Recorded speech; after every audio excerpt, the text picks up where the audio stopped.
সারা বিশ্বের মতো বিশ্বকাপ ফুটবলের উচ্ছ্বাসে ভাসছে বাংলাদেশ।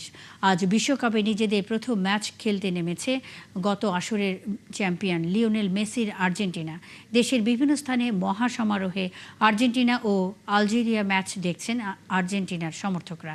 এই মুহূর্তে বরিশাল থেকে আর্জেন্টিনা আলজেরিয়ার ম্যাচ দেখার মুহূর্ত জানাচ্ছেন সহকর্মী বিধান সরকার। বিধান, ম্যাচ দেখতে কোথায় অবস্থান করছেন, খেলা দেখানোর আয়োজন কারা করেছেন এবং দর্শকরা কি বলছেন?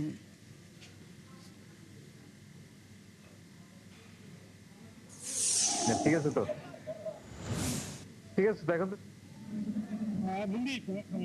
এটা বিশ্বকাপের এটা প্রথম ম্যাচ, আর্জেন্টিনার প্রথম ম্যাচ, এবং এই ম্যাচ আমরা হলে দেখছি, হলে ম্যাচ দেখছি, এবং এই ম্যাচটা আয়োজন করছি এখানে বড় পর্দায় দেখার জন্য আয়োজন করছি।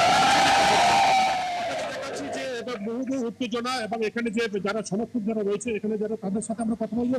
আজকের আর্জেন্টিনার প্রথম ম্যাচ, মানে কি মনে করছো আজকে কারা কারা আছে আর্জেন্টিনা খেলবে, কারা? এটা বড় ব্যাপার, সব থেকে বড় ব্যাপার এখানে যারা আর্জেন্টিনার সমর্থক আছে এদের সবার কাছে আজকে হচ্ছে গিয়ে এদের সবার কাছে আজকে হচ্ছে কি, তো ঈদের দিন সবাই কিভাবে মজা করে আপনারা অবশ্যই জানেন। তো আমার মনে হয় তার থেকে আজকে সবাই বেশি মজা করবে। আর সবার তো একটাই আইডল, আপনারা জানেন যে মেসি। এমনকি যারা আমাদের বিপক্ষে অনেকে আছে, এখানে ব্রাজিলের সাপোর্টার আছে, তারাও যে মানে মেসির যে জাদুকরি খেলা সেইটা দেখার জন্য সবাই চলে আসছে আজকে এই হলে। তো মুন্নি, আপনাকে বলতে পারি যে বরিশাল কিন্তু একটা সম্প্রীতি এবং খুব একসাথে একটা সুন্দর বন্ধন যেখানে থাকেন। এখানে কিন্তু ব্রাজিলের সমর্থকরা রয়েছে, তারাও কিন্তু আসছে আর্জেন্টিনার এই খেলা দেখার জন্য। তো সব মিলে আজকে কিন্তু উচ্ছ্বাস রয়েছে দর্শকদের ভিতরে, তারা এই খেলাটা দেখবেন এবং শেষ সকাল 7টায় এই খেলা আজকে শুরু হচ্ছে এবং তারা সর্বশেষ পর্যন্ত দেখবে। আমরা আরো একজন সমর্থকের কাছে শুনতে চাইবো যে কোন কোন খেলোয়াড় আছে এই আর্জেন্টিনা, এবং কি মনে করে আজকের খেলায় আর্জেন্টিনা কি ফল হবে। জি ধন্যবাদ। আপনারা জানেন যে আর্জেন্টিনা একটি ফুটবল পরাশক্তির দেশ। ফুটবল মানে আর্জেন্টিনা, আর আর্জেন্টিনা মানে ফুটবল। তো আমরা আশাবাদী আজকে আর্জেন্টিনা আলজেরিয়ার বিপক্ষে বিশাল ব্যবধানে জয়লাভ করবে এবং কোটি ভক্তের যে চাহিদা এবং প্রত্যাশা, সেই প্রত্যাশা পূরণ করবে। আপনি জানেন যে ফুটবল জাদুকর মেসি কিন্তু আজকে মাঠে রয়েছে, তার সাথে লাউতারো মার্টিনেজ রয়েছে অভিজ্ঞ ওতামেন্ডি রয়েছে জুলিয়ান আলভারেজ, এছাড়াও রয়েছে গোলকিপার রয়েছে আমাদের টিপু মার্টিনেজ। মনে শুনলেন প্রকাশ করেন, বারবার তারা কিন্তু মেসির উপরে ভরসা করছে, যেহেতু মেসির এটি সম্ভবত শেষ বিশ্বকাপ, এবং যার ফলে এখানে যারা সমর্থক যারা রয়েছেন তারা এখানে এসেছেন, তারা মুহুর্মুহু করতালি দিচ্ছেন। ইতিমধ্যেই আমরা খেলা শুরু হয়ে গেছে এবং বড় পর্দায় তারা দেখছে বরিশাল অশ্বিনী কুমার হলে, এবং এখানে সব ধরনের যে সমর্থকরাই রয়েছে, কেবল শুধু আর্জেন্টিনার সমর্থকরাই নয়, ব্রাজিলের সমর্থকরা রয়েছে, তারা একই সাথে একই জায়গায় তারা এই কিন্তু খেলা দেখছেন। কেউ তার নিজ দলের জয় প্রত্যাশা করছেন, অপরদিকে যারা ব্রাজিলের সমর্থক বা পর্তুগালের সমর্থক তারা কিন্তু আজকে আর্জেন্টিনা হারুক সেই কামনাও করছে। তো সব মিলিয়ে আজকে বেশ একটা উচ্ছ্বাস রয়েছে বড় পর্দায় খেলা দেখছেন সিটি কর্পোরেশন আয়োজনে। বিধান, আমরাও দেখছিলাম বেশ উচ্ছ্বাস এবং উৎসবমুখর পরিবেশ বিরাজ করছে সেখানে। সারা বিশ্বের মতো বাংলাদেশেও ফুটবল বিশ্বকাপের উচ্ছ্বাসে ভাসছে বাংলাদেশ। বরিশাল থেকে আর্জেন্টিনা আলজেরিয়ার ম্যাচ দেখার মুহূর্ত জানাচ্ছিলেন বিধান সরকার। চট্টগ্রামের বাকলিয়া শিশু ধর্ষণ মামলার রায় ঘোষণার বিষয়ে বিস্তারিত খবর জানাতে যুক্ত হচ্ছেন সহকর্মী প্রণবেশ চক্রবর্তী। প্রণবেশ, রায় ঘোষণার কার্যক্রম কখন শুরু হবে, কি বলছেন বাদী ও আসামি পক্ষের আইনজীবীরা? তো চট্টগ্রামের বাকলিয়া শিশু ধর্ষণ ঘটনায় আজকে রায় ঘোষণা হবে। চট্টগ্রামের শিশু সহিংসতা দমন ট্রাইব্যুনালের এই বিচার কার্যক্রম হয়েছে এবং আজকে রায় ঘোষণা হবে। মোট 18 জন সাক্ষী সাক্ষ্য দিয়েছেন এবং যারা স্বজন রয়েছে অর্থাৎ ভিকটিমের, তারা বলছেন যে সর্বোচ্চ শাস্তি তারা প্রত্যাশা করেছেন। এবং আমরা এখানে রাষ্ট্রের যে প্রসিকিউশন বা রাষ্ট্রপক্ষের আইনজীবী তিনিও প্রত্যাশা করেছেন যে এখানে আসামি সর্বোচ্চ শাস্তি হবে। তারা বলছেন যে তারা সাক্ষ্য প্রমাণ সবকিছু দিয়ে এই মামলাটি তারা প্রমাণ করতে পেরেছেন। অন্যপক্ষে আসামি পক্ষের যারা আইনজীবী তারা বলছেন যে তারা ন্যায় বিচার চান এবং কিছু তথ্যগত ত্রুটি রয়েছে বলে তারা দাবি করেছেন। তো সব মিলিয়ে আজকে এই বহুল আলোচিত এই মামলাটির রায়ের জন্য সবাই অপেক্ষা করছেন। 4 সপ্তাহের মধ্যে কিন্তু এই বিচারিক কার্যক্রমটা শেষ হয়েছে ঘটনার পরপরই, এবং 4 জুন এই মামলায় চার্জশিট দেওয়া হয়েছিল। এরপরে এর বিচারিক কার্যক্রম শুরু হয় 21 মের এই ঘটনা, অর্থাৎ মোট 4 সপ্তাহের মধ্যেই এটির বিচার কার্যক্রম শেষ হচ্ছে। সব মিলে সবাই প্রত্যাশা করছেন যে একটি ন্যায় বিচার এবং সর্বোচ্চ শাস্তি এই আসামির বিরুদ্ধে দেয়া হবে, যাতে সমাজে শিশুর প্রতি ধর্ষণ, শিশুর উপর যে যৌন নির্যাতন কিংবা সহিংসতা সেগুলো সমাজে কমবে, এই প্রত্যাশা সবার। জামালপুরের দেওয়ানগঞ্জ সীমান্ত দিয়ে এক ব্যক্তিকে বাংলাদেশে পুশিনের চেষ্টা চালিয়েছে বিএসএফ। সোমবার সন্ধ্যা 7টার দিকে ঘটনা ঘটে। গ্রামবাসীরা জানায় বিএসএফ ওই ব্যক্তিকে বাংলাদেশে প্রবেশ করানোর চেষ্টা করে, তবে বিষয়টি টের পেয়ে বিজিবি সদস্যরা বাধা দেয়। বর্তমানে ওই ব্যক্তি শূন্যরেখায় অবস্থান করছেন। বিজিবি জানায় পরিস্থিতি নিয়ন্ত্রণে রাখতে সীমান্তের ওপারে বিএসএফ এবং এপারে বিজিবি সতর্ক অবস্থানে রয়েছে। এই ঘটনায় দুই বাহিনীর মধ্যে প্রয়োজনীয় যোগাযোগ অব্যাহত রয়েছে।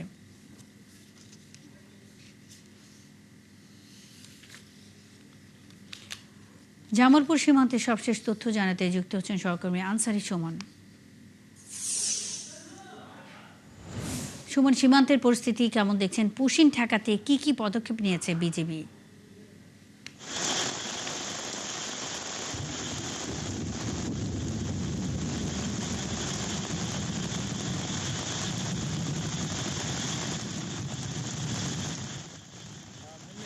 ধন্যবাদ আপনাকে।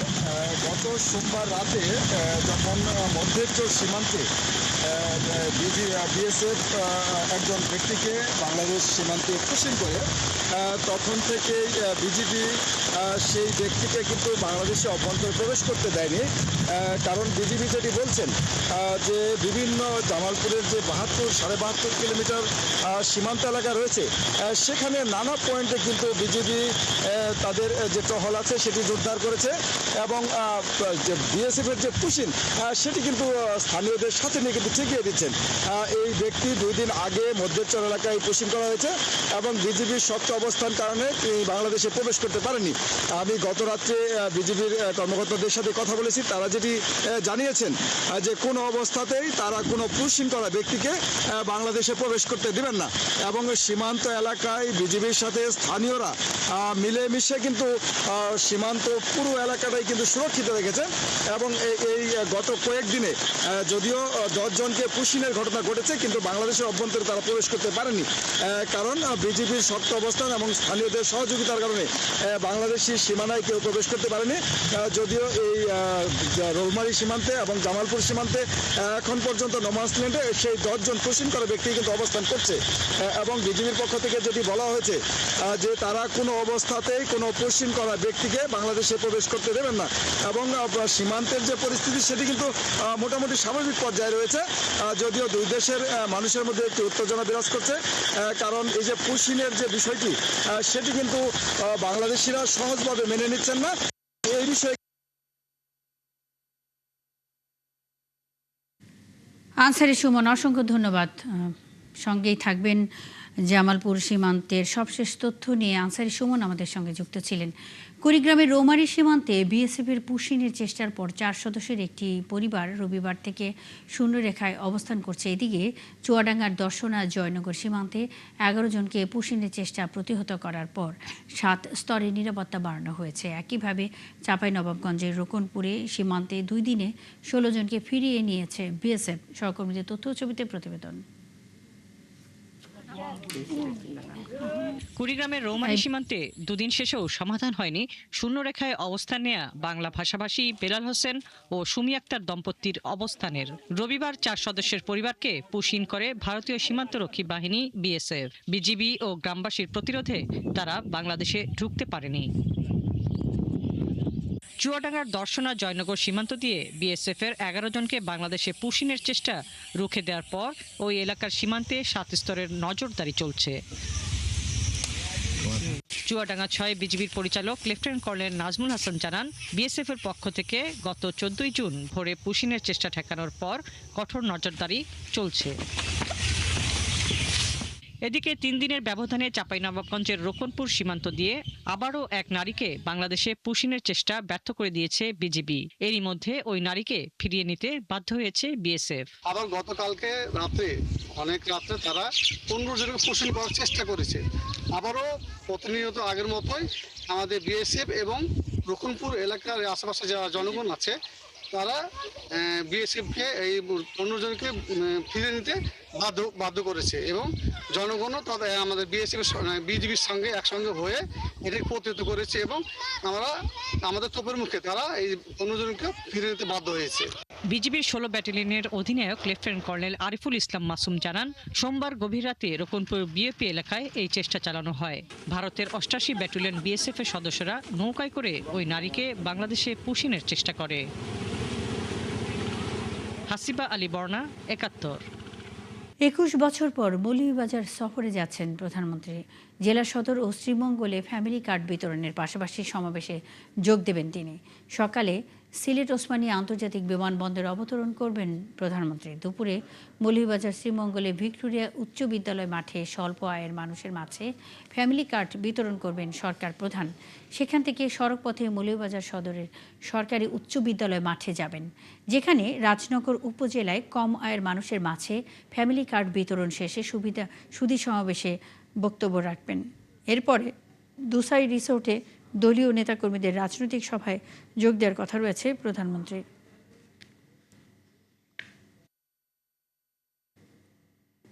প্রধানমন্ত্রী দ্বিতীয়বারের মতো সিলেট সফর ও তার সার্বিক প্রস্তুতির বিষয়ে জানাতে সিলেট ওসমানী আন্তর্জাতিক বিমানবন্দর থেকে যুক্ত হচ্ছেন সহকর্মী মুহিত দিদার। দিদার, প্রধানমন্ত্রী বিমানবন্দরে ঠিক কখন পৌঁছবেন, সিলেটে কোনো আনুষ্ঠানিকতা রয়েছে কিনা জানতে চাই।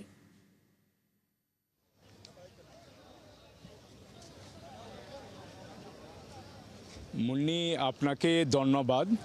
আর মাত্র কয়েক ঘন্টা পর অর্থাৎ 10:15 সময় ওসমানী আন্তর্জাতিক বিমানবন্দরে একটি ফ্লাইটে প্রধানমন্ত্রী তারেক রহমান তিনি আসবেন এবং ঠিক 10:15 সময় তিনি ওসমানী আন্তর্জাতিক বিমানবন্দর থেকে সরাসরি মৌলভীবাজারের সড়কপথে মৌলভীবাজারের উদ্দেশ্যে তিনি রওনা হবেন এবং সেখানে তিনি দুপুর 1:30টার সময় 155 জন পরিবারের মধ্যে ফ্যামিলি কার্ডের যে তৃতীয় পর্যায়ের যে কার্যক্রম তা উদ্বোধন করবেন। তারপরই তিনি চলে যাবেন শ্রীমঙ্গলে। আমি একটা কথা আপনাকে জানিয়ে রাখি মুন্নি, যে এখানে প্রধানমন্ত্রী দায়িত্ব গ্রহণের পর দ্বিতীয়বারের মতো তিনি সিলেট সফরে আসছেন এবং তার এই সফরকে কেন্দ্র করে সিলেট মৌলভীবাজারে দলীয় নেতাকর্মীর মধ্যে একটি উৎসবমুখর আমেজ বিরাজ করছে এবং এদিকে আইনশৃঙ্খলা বাহিনী, জনপ্রতিনিধি, দলীয় নেতাকর্মীরা তাদের এই সব তারেক রহমানের এই সফরকে কেন্দ্র করে ব্যাপক প্রস্তুতি গ্রহণ করেছে। বিশেষ করে আইনশৃঙ্খলা বাহিনী গত 2 দিন থেকে এবং ওসমানী আন্তর্জাতিক বিমানবন্দরে তাদের যে তৎপরতা, সেই তৎপরতা চোখে পড়ার মতো। এবং আজকে সকালে যখন তিনি ওসমানী বিমানবন্দর থেকে সড়ক পথে মৌলভীবাজারের উদ্দেশ্যে রওনা হবেন, ঠিক তখনই জেলা এবং মহানগর বিএনপি সিলেট মহানগরের 4টি স্থানে তারা তাদের প্রধানমন্ত্রী তারেক রহমানকে স্বাগত জানাবেন। এবং আগেই বলেছি যে মৌলভীবাজারে প্রথমে তিনি সরাসরি মৌলভীবাজার সরকারি উচ্চ বিদ্যালয় মাঠে ফ্যামিলি কার্ড বিতরণ করবেন।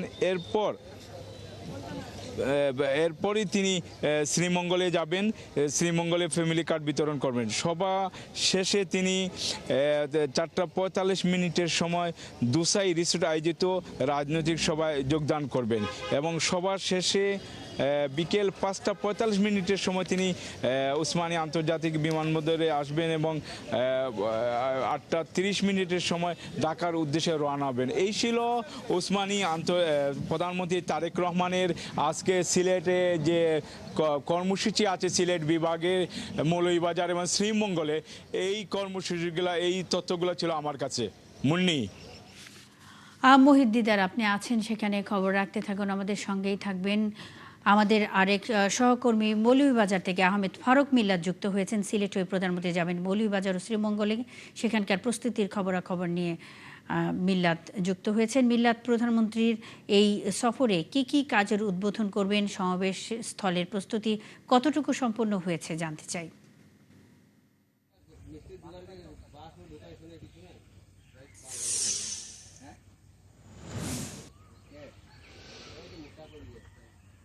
মুন্নি, আপনাকে ধন্যবাদ। আসলে প্রধানমন্ত্রী হওয়ার ঠিক 4 মাসের মাথায় উনি মৌলভীবাজারে আসছেন এবং মৌলভীবাজার জেলায়, ফলে মৌলভীবাজার জেলাবাসীর মধ্যে একটা বিপুল উৎসব উদ্দীপনা বিরাজ করছে। উনি সড়ক পথে সরাসরি দুপুর 1টায় মৌলভীবাজারের শ্রীমঙ্গলে এসে পৌঁছবেন। তো আমি দাঁড়িয়ে আছি শ্রীমঙ্গল ভিক্টোরিয়া উচ্চ বিদ্যালয়ের মাঠে, এবং সেখান থেকে মূলত তৃতীয় ধাপে পাইলটিং প্রকল্পের যে ফ্যামিলি কার্ড আছে, শ্রীমঙ্গলে 155 জনকে ফ্যামিলি কার্ড দিবেন। পাশাপাশি আরও বিভিন্ন জন কিডনি রোগ, ক্যান্সার সহ বিভিন্ন রোগ আছে, যারা অসুস্থ এবং নৃতাত্ত্বিক জনগোষ্ঠী আছে, চা শ্রমিক আছে, তাদের কিছু আর্থিক সহায়তা দেওয়া হবে। সব মিলিয়ে 275 জনকে দেওয়া হবে। তারপর উনি দুপুর 2টায় চলে যাবেন মৌলভীবাজার, এবং সরকারের সময়সূচি অনুযায়ী দুপুর 2:30টায় মৌলভীবাজার সরকারি উচ্চ বিদ্যালয় মাঠে সেখানে মৌলভীবাজারের রাজনগর উপজেলার 152 জনকে ফ্যামিলি কার্ড তাদের হাতে তুলে দেবেন, একটি সুধী সমাবেশে বক্তব্য রাখবেন। এবং পাশাপাশি এখানে শ্রীমঙ্গলে উনি ফ্যামিলি কার্ড বিতরণের পর উনি বক্তব্য রাখবেন। আপনি যেটি বলছিলেন যে মঞ্চ অনেকটাই প্রায় প্রস্তুত বলা যেতে পারে। এখন একটু সকাল, ধীরে ধীরে অন্যান্য যে সাজসজ্জার কিছু কাজ আছে সেগুলা শেষ হয়ে যাবে, তারপরেই নেতাকর্মীরা ধীরে ধীরে যারা আসতে শুরু করবেন। এবং এখানে 2 স্তরের যে নেতাকর্মীরা বসবেন, একটা হচ্ছে যে যেখানে মঞ্চ করা হয়েছে সে পাশেই বসবেন যারা অতিথি আছেন, তারা বসবেন, এবং তার বাইরে একটা বেষ্টনী দেওয়া হচ্ছে। সেই বেষ্টনীর বাইরে সাধারণ যারা নেতাকর্মী থেকে শুরু করে সাধারণ মানুষ, সব মিলিয়ে বলা যেতে পারে যে একটি উৎসবমুখর পরিবেশে মৌলভীবাজার এবং শ্রীমঙ্গলে প্রধানমন্ত্রী তারেক রহমান ওনার সফর করবেন। এবং দাবি আছে এখানে শমশেরনগর বিমানবন্দর আছে, মৌলভীবাজার মেডিকেল কলেজ অন্যতম একটি দাবি, এবং মৌলভীবাজার সরকারি কলেজকে জাতীয়করণ, সরকারি কলেজকে বিশ্ববিদ্যালয় করা, এবং পর্যটন এলাকায় সুযোগ সুবিধা বৃদ্ধির কিছু উল্লেখযোগ্য দাবি আছে তাদের। যদি সবকিছু ঠিকঠাক থাকে তাহলে হয়তো কিছু দাবি হয়তো উনি পূরণ করে যেতে পারেন। আহমেদ ফারুক মিল্লাত, আপনি আছেন, খবর রাখতে থাকুন, আমাদের সঙ্গেই থাকবেন। দর্শক, 21 বছর পর সিলেট হয়ে মৌলভীবাজার ও শ্রীমঙ্গলে সফরে যাচ্ছেন আজ প্রধানমন্ত্রী। সেখান থেকে প্রস্তুতির খবরাখবর নিয়ে মুহিত দিদার এবং আহমেদ ফারুক মিল্লাত আমাদের সঙ্গে এতক্ষণ যুক্ত ছিলেন। পদ্মা রেল সেতু সংযোগ সেতুর নারায়ণগঞ্জ অংশের 4টি পিয়ারের নিচের মাটি কাটা বন্ধ করে দিয়েছে জেলা প্রশাসন। মাটি কাটা ও বিক্রির সাথে জড়িতদের বিরুদ্ধে তদন্ত সাপেক্ষে ব্যবস্থা নেওয়ার আশ্বাস দিয়েছে প্রশাসন। এর আগে গত কয়েক মাস ধরে ফতুল্লায় অন্তত 4টি পিয়ারের নিচের মাটি কেটে ইটভাটার বিক্রি করে প্রভাবশালী চক্র। সম্প্রতি এর ভিডিও সামাজিক মাধ্যমে ছড়ালে ব্যাপক সমালোচনা হয়। হাবিবুর রহমানের তথ্য ও ছবিতে প্রতিবেদন। ফতুল্লার আলীগঞ্জ ইদ্রাকপুর এলাকায় পদ্মা সেতু রেল সংযোগ সেতুর 84 নম্বর পিয়ার থেকে 87 নম্বর পিয়ার পর্যন্ত প্রায় 6 ফুট গর্ত করে ভেকু দিয়ে মাটি কেটে বিক্রি করে প্রভাবশালী একটি চক্র। এর ভিডিও ছড়িয়ে পড়লে ব্যাপক সমালোচনা শুরু হয়। কারা এই মাটি কাটছে এলাকার লোকজন জানলেও ভয়ে মুখ খুলতে চান না। তবে বলেন, ব্রিজের ঠিকাদারি কাজের সাথে জড়িত লোকজনের যোগ সাজসেই এসব মাটি বিক্রি ও কেটে নেওয়া হয়। যারাই কাটতেছে এই কন্ট্রাক্টরের সাথে জড়িত থাইকা, যারা এই জায়গার সাথে জড়িত আছে তাদের সাথে হাতাহাত করে ওনারই কাটতেছে। ট্রেন গেলে এমনি কাটে, আর তো মারি নাই, তার বেশি কাটবে। ঘোড়া মাটি সরে গেলে সমস্যা না ব্রিজে। পার্শ্ববর্তী বোরহান হাজির ইটভাটায় সরেজমিনে গেলে কর্মচারী স্বীকার করেন, পদ্মা সেতুর রেল সংযোগ সেতুর পিয়ারের নিচের মাটি তারা কিনেছেন। নাম তো আমি জানি না, আর তোকে বলতেও পারবো না। একটু বলেন, আপনি তো মাটি কাটছেন, কি দেখছেন?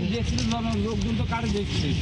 নারায়ণগঞ্জ জেলা প্রশাসক জানান, মাটি কাটা বন্ধ রেখে জড়িত ঠিকাদারি প্রতিষ্ঠানের বৈধ কাগজপত্র দেখাতে বলা হয়েছে। সেই অনুযায়ী পরবর্তী ব্যবস্থা নেওয়া হবে। তারা ভায়াডাক্টের নিচ দিয়ে একটা রাস্তা করবে এবং ভায়াডাক্ট কমপ্লিট হওয়ার পর সেই রাস্তাটা আবার সরিয়ে নেবে, এই ধরনের একটা ব্যাখ্যা তারা দিয়েছিল। তো সেই ব্যাখ্যাতে আমরা সন্তুষ্ট ছিলাম না। রেলপথ মন্ত্রণালয় এবং স্থানীয় অথরিটি হিসেবে ডেপুটি কমিশনার এটা জানার কথা। আপনারা কাউকে জানালেন না বা কাকে জানাই এই মাটিটা কাটলেন, এবং আমরা তাৎক্ষণিকভাবে সেটা বন্ধ করার জন্য নির্দেশ দিই এবং প্রয়োজনীয় ব্যবস্থা বা এই বিষয়ে প্রয়োজনীয় কার্যক্রম গ্রহণের জন্য আমরা রেলপথ মন্ত্রণালয়কে অবহিত করি। পদ্মা রেল সংযোগ সেতুর পিয়ারের নিচের মাটি কাটার সাথে সংশ্লিষ্টদের চিহ্নিত করে আইনের আওতায় আনার দাবি এলাকাবাসীর। পিন্টু হাজং, ৭১। মুন্সিগঞ্জের বজ্রযোগিনী এলাকায় অনুমোদনহীন অ্যালুমিনিয়াম কারখানার বিষাক্ত রাসায়নিক বর্জ্যে কৃষি ও প্রকৃতি চরম বিপর্যয়ের মুখে পড়েছে। পানি ব্যাপক হারে দূষিত হওয়ায় সেচ কাজে ব্যবহার করা যাচ্ছে না। এতে একের পর এক জমি অনাবাদি হচ্ছে। জসিমউদ্দিন দেওয়ানের তথ্য ছবিতে প্রতিবেদন। সদর উপজেলার বজ্রযোগিনী ইউনিয়নের আটপাড়ায় সব বিধিনিষেধ উপেক্ষা করে কার্যক্রম চালাচ্ছে রাকা অ্যালুমিনিয়াম কারখানা। খালের পানির কালচে ও বিবর্ণ রঙে প্রমাণ করছে দীর্ঘদিন ধরে চলছে ভয়াবহ রাসায়নিক দূষণ।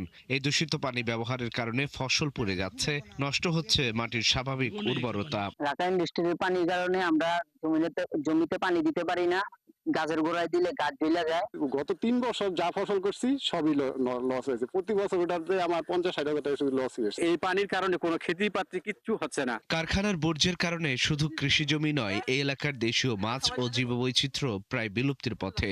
এলাকার লোকজনের স্বাস্থ্য নিয়েও দেখা দিয়েছে শঙ্কা। এটা খুবই একটা বিষাক্ত পানি। এই পানির ভিতরে আগে খুব মাছ ছিল, যোগ ছিল, এখন এই জায়গার ভিতরে কিচ্ছুই নাই। মাছ নাই, গরুর ঘাস খাওয়াইতে পারে না, জমির মধ্যে পানি দিতে পারে না। পানি যাই 2-4টা চারা যাই লাগায় দিলে মানে নষ্ট গোড়া শুকাইয়া মনে করেন নষ্ট হচ্ছে, সব মরিয়া যায়। সরকারের সাথে আমি অনুরোধ করি আমাদের সুস্থ প্রতিদান পাই। এদিকে পরিবেশ দূষণের তথ্য সংগ্রহ করতে গেলে সাংবাদিকদের সঙ্গে খারাপ ব্যবহার করেন কারখানা কর্তৃপক্ষ। বিষয়টি তদন্ত করে আইনগত ব্যবস্থা নেওয়ার আশ্বাস দিয়েছে কর্তৃপক্ষ। আমরা নবায়নের জন্য আবেদন করি, যথাযথ কাগজপত্র না দিয়ে ওদের কাগজ আবার চিঠি দেওয়া হয়।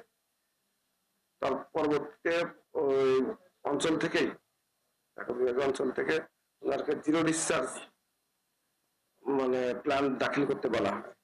ওনারা দাখিল না করে ওনাদেরকে আবার নোটিশ দেওয়া হয়েছে এবং সে 2022 সালে ছাড়পত্র 23 পর্যন্ত মেয়াদ ছিল। মুহূর্তে কৃষকদের পাশেও দাঁড়াতে হবে, তাদের পানির গুণগত মান, এই পানি তারা সেচের কাজে ব্যবহার করবে না কোনো ক্রমেই। এই পানি যেন জমিতে তারা একটু আইলটা উঁচু করে দিয়ে যেন এই পানিটা জমিতে প্রবেশ না করতে পারে, এটি একটা পরামর্শ। পরিবেশ আইন অমান্য করে এবং ইটিপি ব্যবহার না করেই রাকা ইন্ডাস্ট্রিজ যেভাবে জনপদের প্রাণ ও প্রকৃতি ধ্বংস করছে তার প্রতিকার এখন সময়ের দাবি। আল ইমরান, ৭১। মুন্সিগঞ্জে ভয়াবহ পরিবেশ দূষণ নিয়ে আরো বিস্তারিত জানাতে যুক্ত হচ্ছেন সহকর্মী জসিমউদ্দিন দেওয়ান। জসিম, কারখানার বিষাক্ত বর্জ্য অপসারণে কর্তৃপক্ষ কোনো পদক্ষেপ নিয়েছে কিনা জানতে চাই।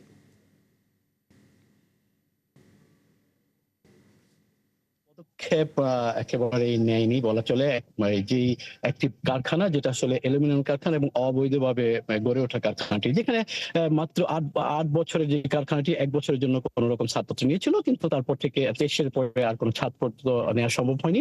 সেক্ষেত্রে অবৈধভাবে গড়ে ওঠা এই কারখানাটি কোনোভাবেই কর্তৃপক্ষ ব্যবস্থা নিচ্ছে না। আমরা কিন্তু কর্তৃপক্ষের সাথে কথা বলেছি, তারা যেমনটি বলছেন, মুন্সিগঞ্জ পরিবেশ অধিদপ্তরের যিনি উপপরিচালক তিনি বলছেন যে তারা ঢাকাতে এই সংক্রান্ত রিপোর্ট পাঠিয়েছে, কিন্তু তারা নিজেরা কোনো ব্যবস্থা নিতে পারছে না। ঢাকা থেকে অর্থাৎ প্রধান দপ্তর থেকে ব্যবস্থা নিবে তারা, আমাদের এমন একটি গা ছাড়া বক্তব্য দিয়েছেন। এখানে কৃষকরা কিন্তু মিডিয়ার সাথে কথা বলার পরে কৃষকদের অভিযোগ যে তাদের বিভিন্ন হুমকি টুমকি দিচ্ছে, এবং তারা, আমরা দেখেছি যে তারা এই কৃষি জমি বাঁচানোর জন্য এবং এই এলাকা বাঁচানোর জন্য তারা মানববন্ধন পর্যন্ত করেছে, কিন্তু কোনোভাবেই কোনো সুরাহা হচ্ছে না। আমি একটি কৃষকের সাথে কথা বলবার চেষ্টা করবো যে তাদের কি সমস্যা, বর্তমানে আসলে কি সমস্যা এবং প্রতিপক্ষী ব্যবস্থা নিচ্ছে।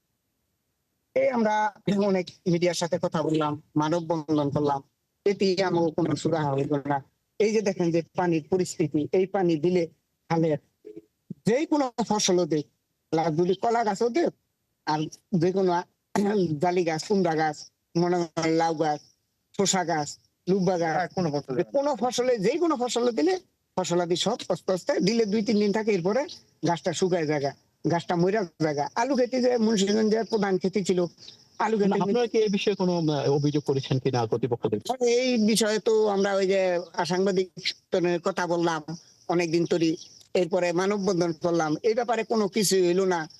আমরা সরকারের কাছে আবেদন করলাম, প্রধানমন্ত্রীর কাছে পর্যন্ত আমরা আবেদন করলাম যে এই কথাটা জানাইলাম যে আমরা যাতে কৃষক বাঁচতে পারি, এই জন্য এটাই করলাম। তো কোনো আর প্রশাসন এটার কোনো পদক্ষেপ নিতেছে না বা নিল না।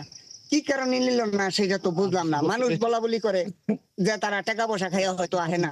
আপনি এই একজনের বক্তব্যে সুস্পষ্ট বিষয়গুলো একেবারে পরিচিতটা কিন্তু উঠে এলো যে এইভাবে যদি আসলে কৃষকরা মরে যায়, একরের পর একর ফসলের জমি যদি বিনষ্ট হয়ে থাকে অর্থাৎ অনাবাদি থেকে যায়, সেক্ষেত্রে আসলে বাংলাদেশের খাদ্য শস্য নিয়েও কিন্তু একটি ঝুঁকি থেকে যায়। কৃষকদের তো বাঁচানোর জন্য মাননীয় প্রধানমন্ত্রী যে খাল খননের যে বিষয়টা রক্ষার জন্য যে বিষয়টি কৃষকদের বাঁচানোর জন্য যে উদ্যোগ গ্রহণ করা, সেই উদ্যোগগুলো আসলে কার্যত তারা দেখতে চাচ্ছে। মুন্নি। জসিমউদ্দিন দেওয়ান, অসংখ্য ধন্যবাদ। সঙ্গেই থাকবেন। মুন্সিগঞ্জে ভয়াবহ পরিবেশ দূষণ নিয়ে কথা বলতে জসিমউদ্দিন দেওয়ান এতক্ষণ যুক্ত ছিলেন। বরিশালের বাবুগঞ্জে সুগন্ধা নদীর তীরে পায়রা রিসাইক্লিং প্লান্টে টায়ার ও রাবার পোড়ানোর দুর্গন্ধে বিষে উঠেছে পুরো এলাকা। বাসিন্দারা জানান, এরই মধ্যে শিশু ও বয়স্কদের শ্বাসকষ্টের পাশাপাশি ফসলের ক্ষেতেও বিরূপ প্রভাব পড়ছে। বিধান সরকারের প্রতিবেদন। চট্টগ্রাম সহ দেশের বিভিন্ন স্থান থেকে টায়ার ও জুতার কারখানার অবশিষ্ট রাবার সংগ্রহ করা হয়। পরে এই কারখানা এনে বিশালাকৃতির 3টি বয়লারে উপাদান পুড়িয়ে গ্রিন অয়েল, কার্বন এবং স্ক্র্যাপ তৈরি করা হয়।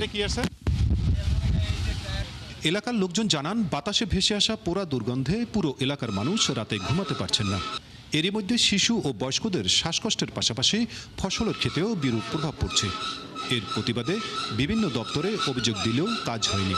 রাতের বেলা যখন জ্বালায় তখন বাতাস ছাড়ে, তখন দুর্গন্ধ, অনেক দুর্গন্ধ হয়, তখন ঘুমান যায় না দুর্গন্ধে। ফল এগুলো নষ্ট হয়ে যায়। কোনো কিছু দক্ষিণ দিকে বাতাস আসে, তখন স্কুলের দিকে আসে, এরকম টায়ার পোড়ার যে গন্ধ, সেইটা একটি বাচ্চাদের লেখাপড়ার ক্ষেত্রে একটু সমস্যা সৃষ্টি করে।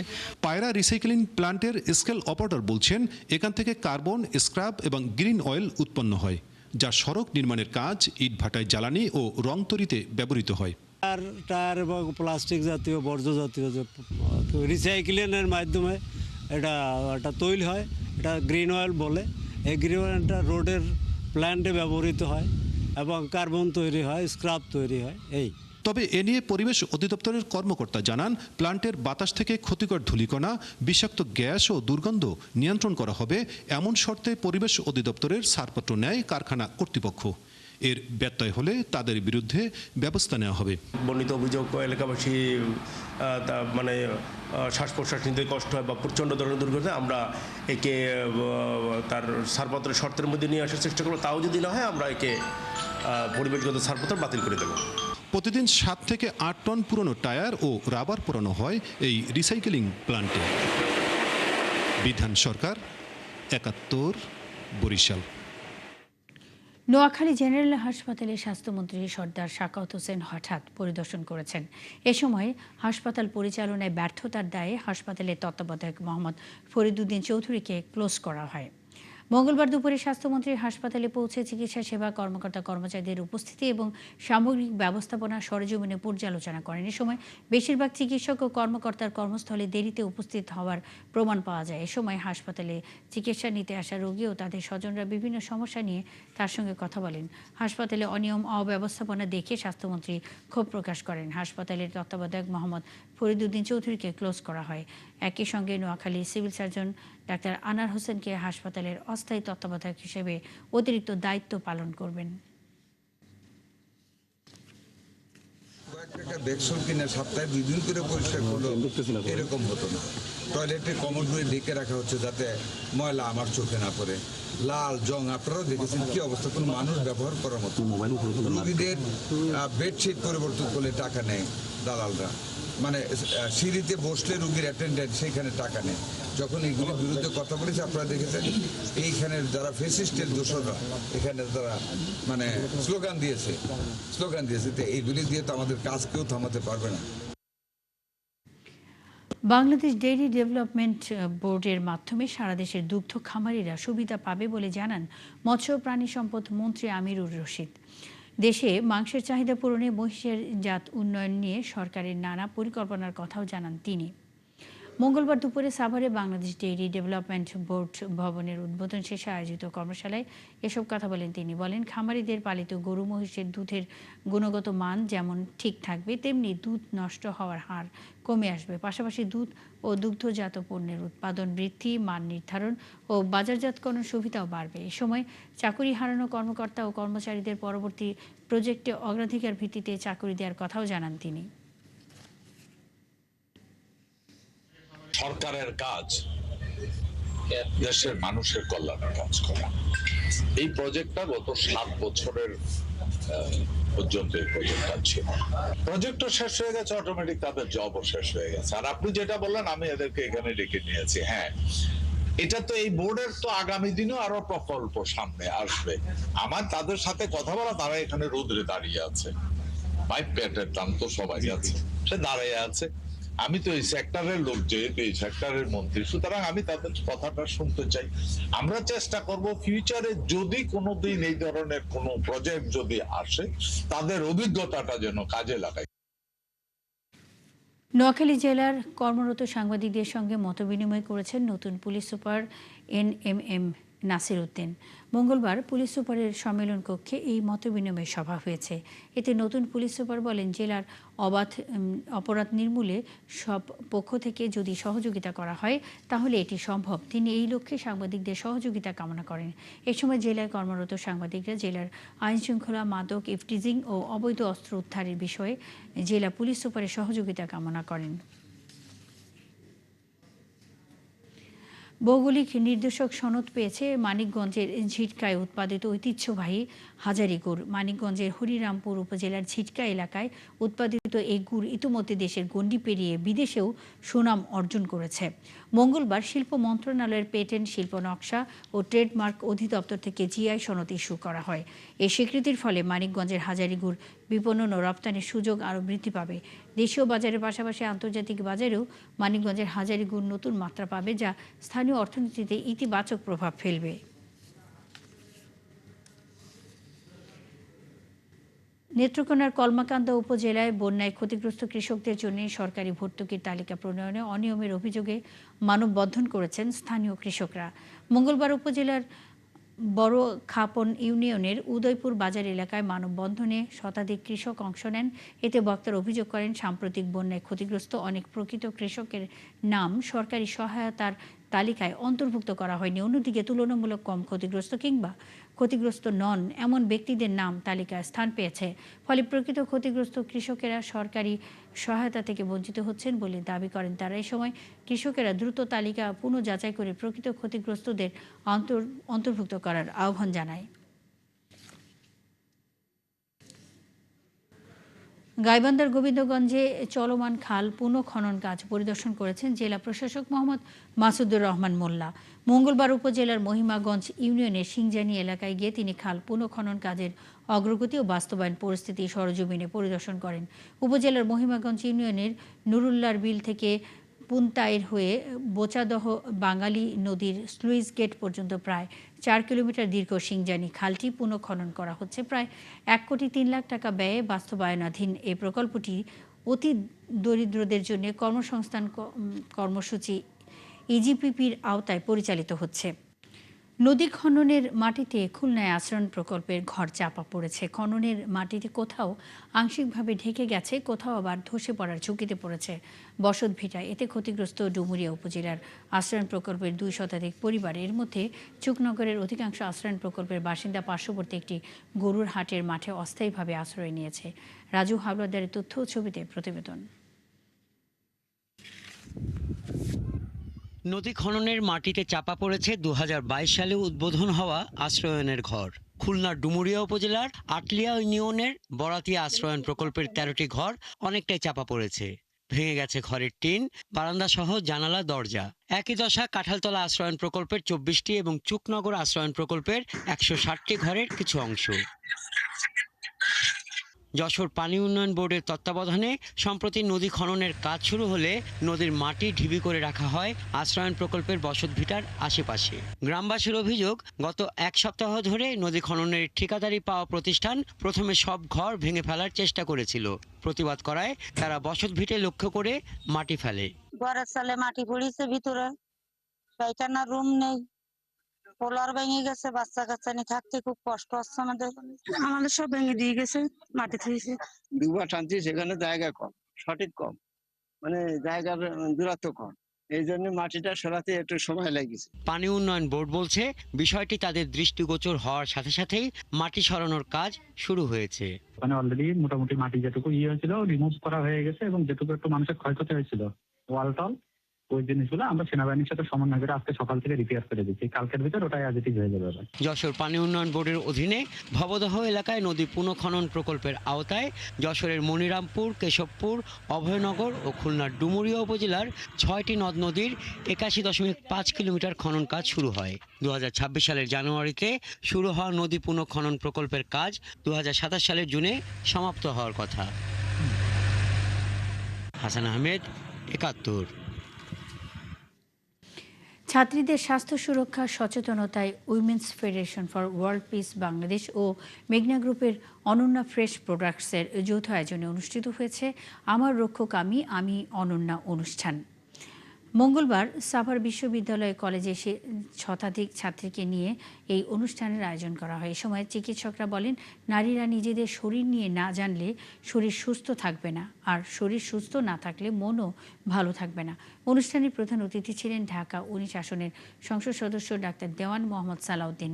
এ সময় মেঘনা গ্রুপ অব ইন্ডাস্ট্রিজের অনন্যা স্যানিটারি ন্যাপকিনের পক্ষ থেকে উপস্থিত কিশোরীদের ফ্রেশ অনন্যা স্যানিটারি ন্যাপকিন ও টি শার্ট সৌজন্য উপহার হিসেবে দেওয়া হয়। নগদ অর্থের ব্যবহার কমে ডিজিটাল লেনদেনের লক্ষ্যে চাঁদপুরে 3 দিনের ক্যাশলেস ক্যাম্পেইন উপলক্ষে মতবিনিময় সভা অনুষ্ঠিত হয়েছে। মঙ্গলবার দুপুরে চাঁদপুরে পূবালী ব্যাংকের নতুন বাজার শাখায় এ সভা হয়। এতে বক্তারা বলেন, ক্যাশলেস লেনদেন অর্থ লেনদেনকে আরও নিরাপদ, স্বচ্ছ ও দ্রুত করে। Mobile banking, debit, credit card, internet banking এবং বাংলা কিউআরের মাধ্যমে সহজেই ডিজিটাল পেমেন্ট করা সম্ভব। তারা বলেন, ডিজিটাল লেনদেন খুচরা টাকার ঝামেলা ও নগদ অর্থ ব্যবস্থাপনার খরচ কমানোর পাশাপাশি জাল নোট ও কালো টাকার বিস্তার রোধেও সহায়ক। এর আগে একটি র্যালি শহরের বিভিন্ন সড়ক প্রদক্ষিণ করে জোরপুকুর পাড় এলাকায় গিয়ে শেষ হয় র্যালিটি। দর্শক, চলছে দেশ চোখ সরাসরি সংবাদ অনুষ্ঠান দেখতে চোখ রাখুন 71 ফেসবুক পেজ এবং সাবস্ক্রাইব করুন 71 ইউটিউব চ্যানেল। থাকুন 71-এর সাথেই।